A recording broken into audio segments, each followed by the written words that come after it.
Hello friends, second class nomenclature के अंदर अपन देखेंगे एमिडेंट लिगेंड। एमिडेंट लिगेंड्स के लिए अपन प्रीफिक्स यूज़ करते हैं कप्पा। यहाँ पे अपन एग्जांपल ले रखा है नाइट्राइटो का, जो कि ऑक्सीजन से अटैच्ड है सेंट्रल मेटल एटम से। सो इसका नोमेनक्लेचर क्या हो जाएगा, पेंटामीन नाइट्राइटो, कप्पा का सिंबल, फिर जिस एटम से अटैच्ड है उसका सिंबल ऑक्सीजन, फिर कोबाल्ट, थर्ड स्पेस क्लोराइड। अब सेकंड एग्जांपल लेते हैं इसी के अंदर ब्रिज लिगेंड्स। ब्रिज लिगेंड्स क्या होता है, अभी तक तो अपन ने देखा कि मेटल्स से लिगेंड्स एक एटम और एक मेटल से अटैच्ड है। यहाँ पे नेक्स्ट एग्जांपल क्या है, जिसके अंदर एक ही लिगेंड दो तरह के मेटल से अटैच्ड है, एक साथ दो मेटल से अटैच्ड है। सिंबल अपन क्या यूज लेंगे, mu, mu chloro, mu hydroxo, mu carbonyl.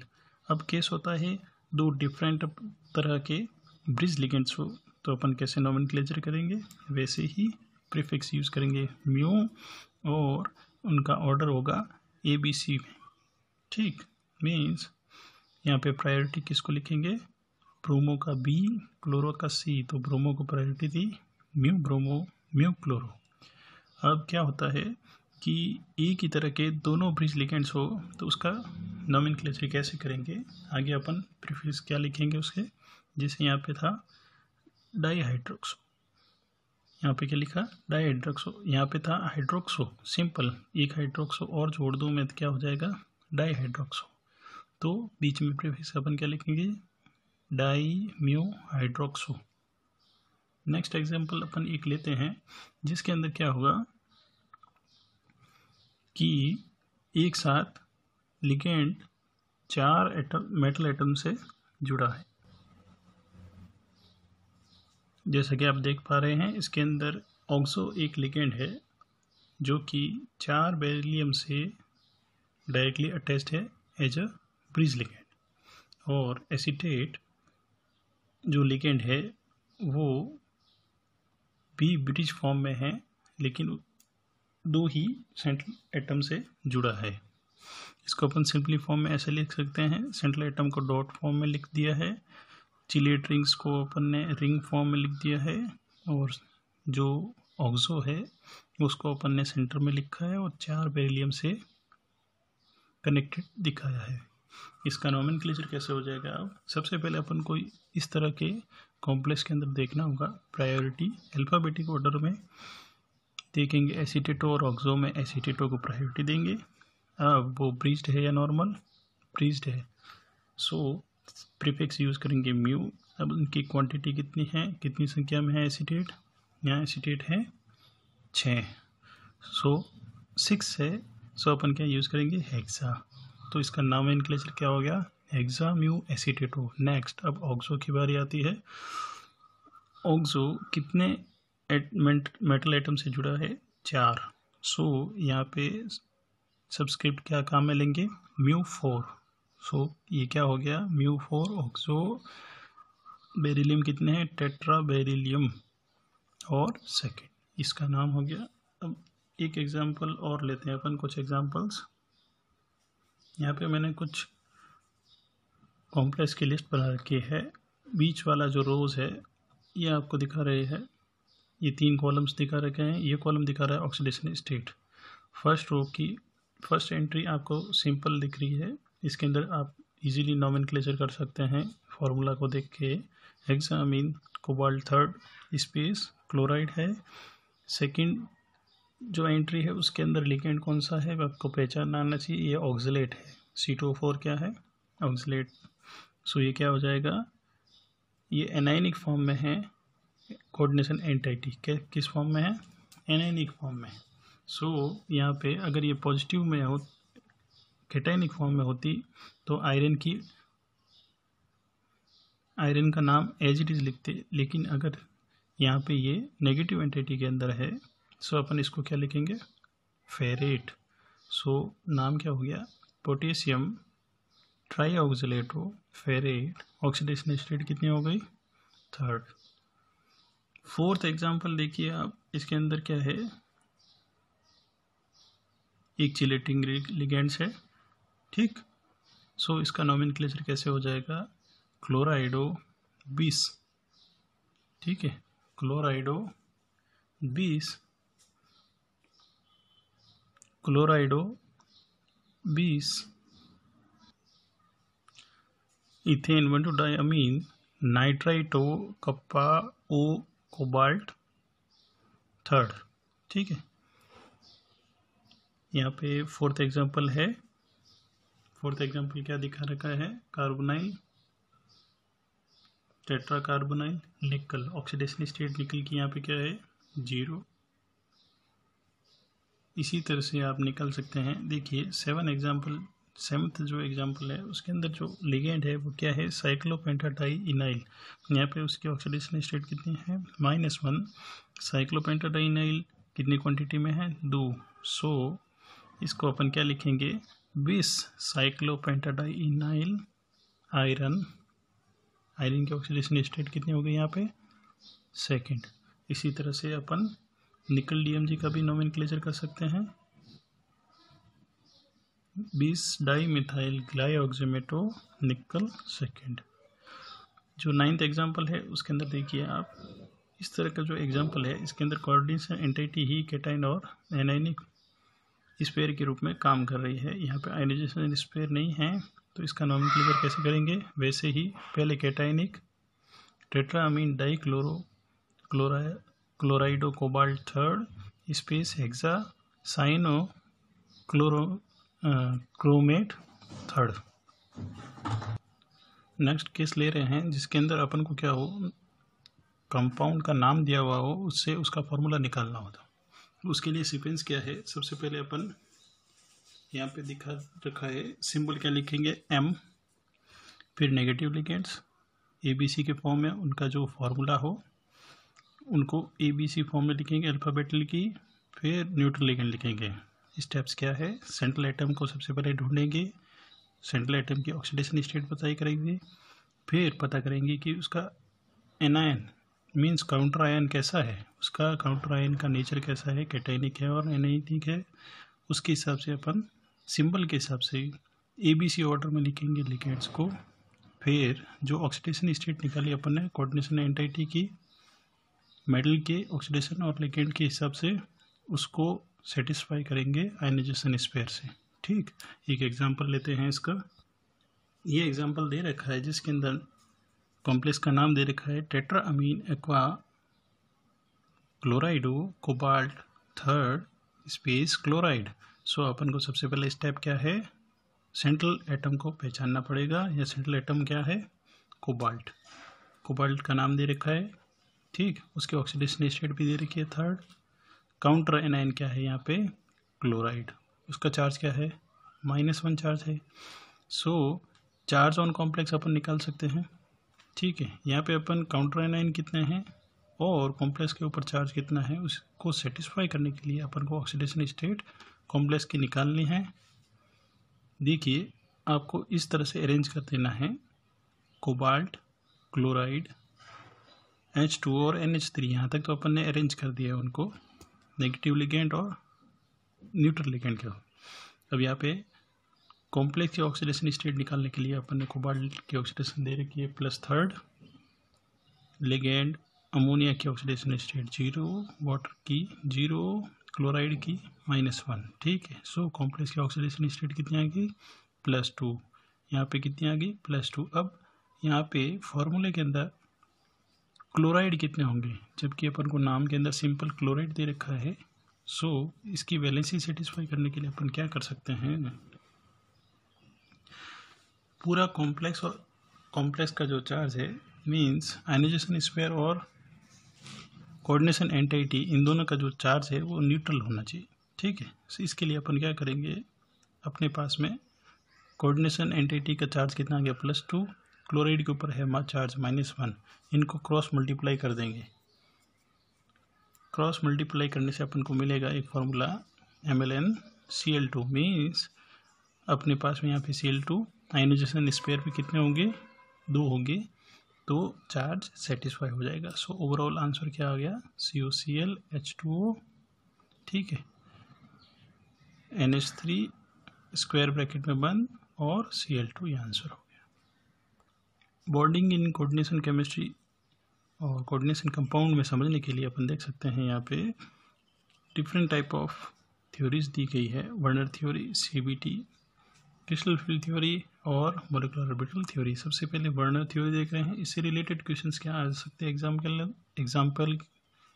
के अंदर?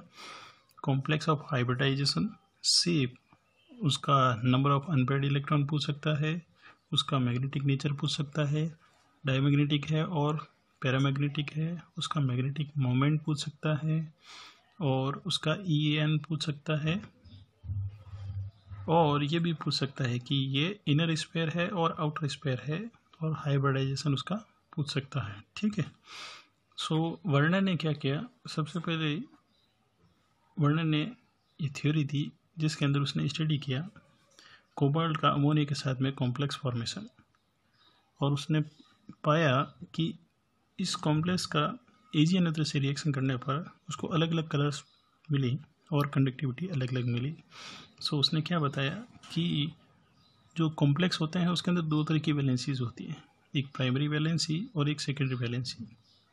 प्राइमरी वैलेंसी कॉम्प्लेक्स के बाहर में लिखी जाती है। ठीक है, यहाँ पे अपन को पता करना है प्राइमरी और सेकेंडरी क्या होगी, वो हमेशा कॉम्प्लेक्स के बाहर होगी। ठीक, सेकेंडरी वैलेंसी कॉम्प्लेक्स के अंदर होगी। यहाँ पे प्राइमरी वैलेंसी आप देख सकते हैं 3, 2 और 1, और सेकेंडरी वैलेंसी कितनी है? यहाँ पे 6, सेकेंड एग्जाम्पल के अंदर 5 + 1 6, यहाँ पे 4 + 2 6। सो तीनों एग्जाम्पल के अंदर सेकेंडरी वैलेंसी 6 है, प्राइमरी वैलेंसी ग्रेजुअली डिक्रीज हो रही है 3, 2 और 1। सो वर्नर ने क्या कहा? प्राइमरी वैलेंसी जो होती है वो आयनाइजेबल होती है, it represent oxidation state of the ion, ये नॉन डायरेक्शनल होती है और ये शेप के साथ में एसोसिएटेड नहीं होती है। ठीक है, और इसको कैसे रिप्रेजेंट करते हैं? डॉटेड लाइन पे। यहाँ पे मैंने डायग्राम के अंदर जो पिक्चर शो कर रखा है इसमें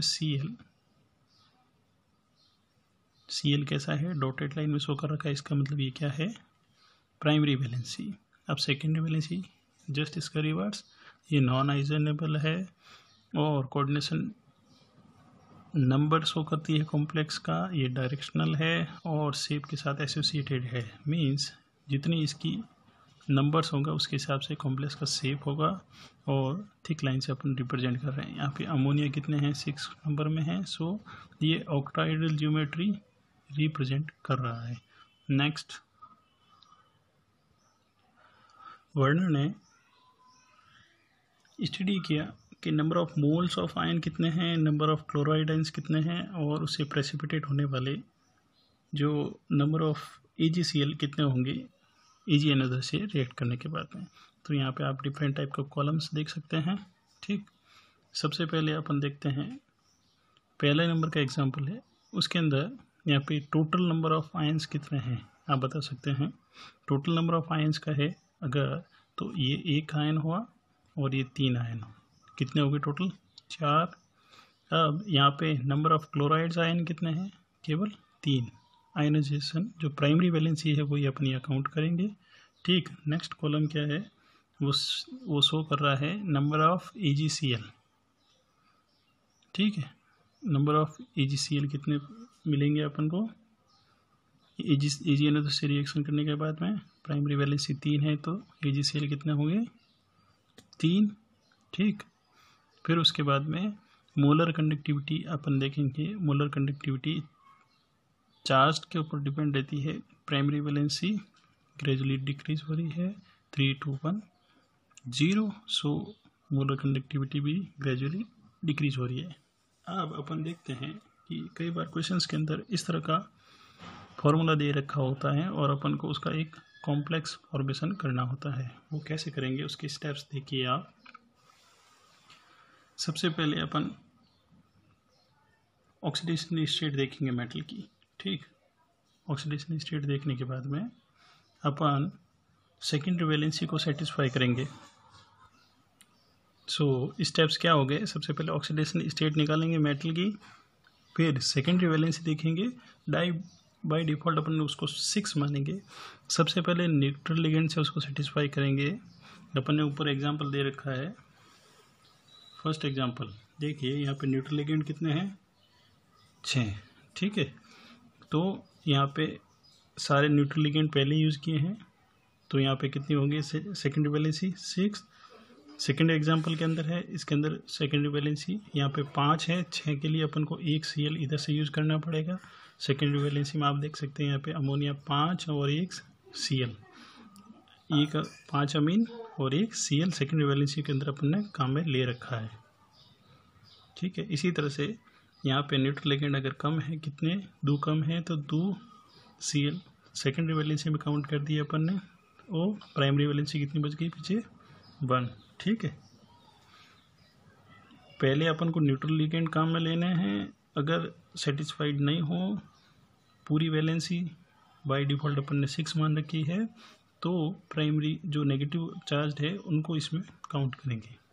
यहाँ न्यूट्रल लिगेंड 3 है, 3 क्लोराइड और ऐड करेंगे तो कितनी हो जाएगी 6, सेकेंडरी वैलेंसी हो गई, प्राइमरी वैलेंसी 0 हो जाएगी। अब इन सब को एडिशन करने के बाद में देखते हैं वापस इस कॉम्प्लेक्स को अगर वाटर में डाल देते हैं अपन तो कितने आयंस देगा। सबसे पहला 4 आयंस देगा, 3 प्राइमरी और एक सेकेंडरी वैलेंसी के साथ। सेकेंड एग्जांपल कितने देगा 3 आयन, थर्ड 2 और फोर्थ 0, क्योंकि उसके अंदर क्या है सेकेंडरी वैलेंसी आप देख सकते हैं कितनी है इसके अंदर। सेकेंडरी वैलेंसी फोर्थ एग्जांपल में एक भी नहीं है, ठीक है। सो मोलर कंडक्टिविटी क्या है, molar conductivity number of moles के ऊपर डिपेंड करती है। जितनी ज़्यादा नंबर ऑफ मोल्स होंगे उतनी ज़्यादा मोलर कंडक्टिविटी ज़्यादा होगी, ठीक है। अगर नंबर ऑफ मोल सेम हो तो अपन उसका क्या देखेंगे, चार्ज देखेंगे। चार्ज ऑन लिगेंड के भी डायरेक्टली प्रोपोर्शनल होती है, जितना ज़्यादा चार्ज होगा उतनी ज़्यादा ही उसकी मोलर कंडक्टिविटी होगी। एक एग्जांपल ले रहे हैं जिसके अंदर नंबर ऑफ आयंस सेम है। देखिए यहाँ पे number of ions primary valency कितनी है 1 1 1, ठीक। सो नंबर ऑफ आयंस क्या है सिंगल। सो इस केस में मोलर कंडक्टिविटी अपन कैसे निकालेंगे, क्वेश्चन आ सकता है कि arrange the following in increasing और decreasing order of the molar conductivity. So यहाँ पे इसके ऊपर चार्ज क्या है -1 -2 -3। सो एग्जाम्पल 1 2 3 अपन जाने पे मोलर कंडक्टिविटी क्या हो रही है, इंक्रीज हो रही है, क्योंकि overall charge on ligand increase हो रहा है, ठीक है। और बढ़ने से क्या क्वेश्चन बन सकता है, फ्रीजिंग पॉइंट के ऊपर एक क्वेश्चन आ सकता है।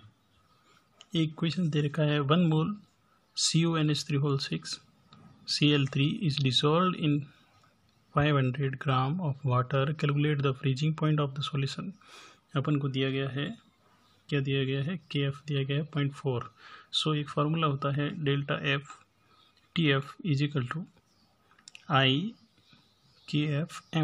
यहाँ पे I क्या है, number of ions after dissociation, means आपको इसको वाटर में एडिशन करना है। उसके बाद में यहाँ पे कितने आयंस आएंगे 1 और 3, कितने हो गए टोटल नंबर ऑफ आयंस कितने हो गए 4, ठीक। यहाँ पे KF की वैल्यू दे रखी है। M यहाँ पे ध्यान रखना आपको, ये मोलेलिटी है। मोलेलिटी क्या होती है, मोल पर kg, ठीक। मोलेलिटी टेम्परेचर के ऊपर डिपेंड नहीं करती है, ठीक है। सो यहाँ पे फ्रीजिंग पॉइंट अपन निकाल सकते हैं इजीली। क्या आ जाएगा आपका 4.32।